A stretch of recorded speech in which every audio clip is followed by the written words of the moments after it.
स्वागत है दोस्तों आपके इस यूट्यूब चैनल में। इस वीडियो में हम जानेंगे गैस की विशेषताओं के बारे में। यानी कि जो गैस होती है उसके अंदर कौन कौन सी विशेषताएं प्रॉपर्टीज़ हमें देखने को मिलती हैं। गैस अवस्था में कण एक दूसरे के बहुत ज़्यादा दूर होते हैं और उनके बीच का आकर्षण बल लगभग ना के बराबर होता है। अब यहाँ पर कण क्या है, सारी चीज़ें क्या हैं। देखिए, जो भी चीज़ें चाहे वो ठोस हों, तरल हों या गैस हों, वो सारी चीज़ें एटम से मिलकर बनी होती हैं, जिसको हिंदी में हम अणु बोलते हैं, ठीक है, या कण कह लीजिए। तो ये जो एटम होते हैं ठोस के अंदर तो एक दूसरे के बिल्कुल पास होते हैं तरह से। लिक्विड में क्या होता है, ये एक दूसरे के पास तो होते हैं लेकिन इनका कोई निश्चित आकार नहीं होता है। यानी कि ये यहाँ पर आ गए, फिर यहाँ पर चले गए, यहाँ पर चले गए, ठीक है, इस प्रकार से। और जो गैस होती है उसके अंदर ये एटम एक दूसरे से इस तरह से दूर होते हैं, ठीक है।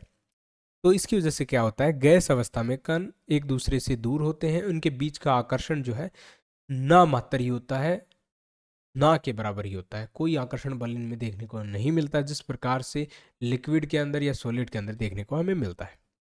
इसकी वजह से क्या होगा, अनिश्चित आकार, इनका कोई आकार नहीं होता है।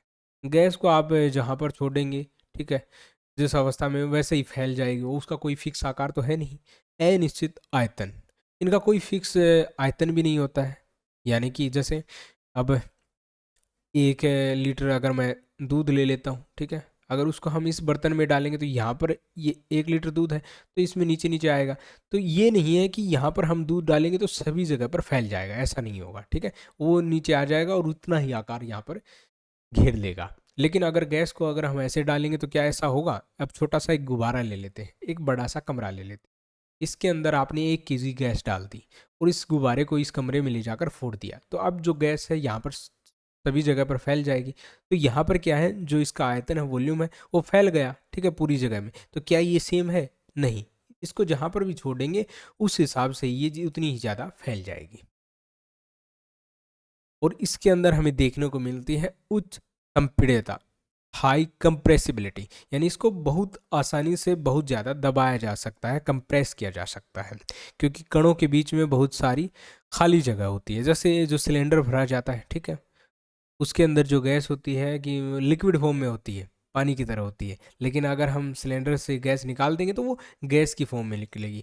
वो लिक्विड फॉर्म में क्यों होती है? क्योंकि उसको बहुत ज़्यादा दबाया गया है उस गैस को, और दबाने की वजह से क्या हुआ, जो कण थे, जो एटम थे, अणु थे, वो एक दूसरे के पास आ गए और हमें ऐसा लगा कि ये मानो पानी की तरह हो, ठीक है। बहाव, फ्लूइडिटी, ये बहुत तेज़ी से बहते हैं और फैलते हैं, ठीक है, ये पानी से भी तेज़ी से। जैसे आप ज़मीन पर पानी गिराएंगे तो वो तो फिर भी ज़मीन पर रहेगा, लेकिन गैस का क्या, आप जैसे ही गिराएंगे वो वैसे ही चारों तरफ फैल जाएगी। बहुत कम घनत्व यहाँ पर देखने को मिलता है। घनत्व का मतलब ये है कि एटम जो है कितने पास पास हैं, कितने दूर दूर हैं, ठीक है। तो यहाँ पर दूर दूर होने के कारण इनका जो घनत्व होता है बहुत ज़्यादा कम हमें देखने को मिलता है।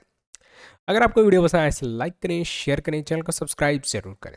Thanks for watching.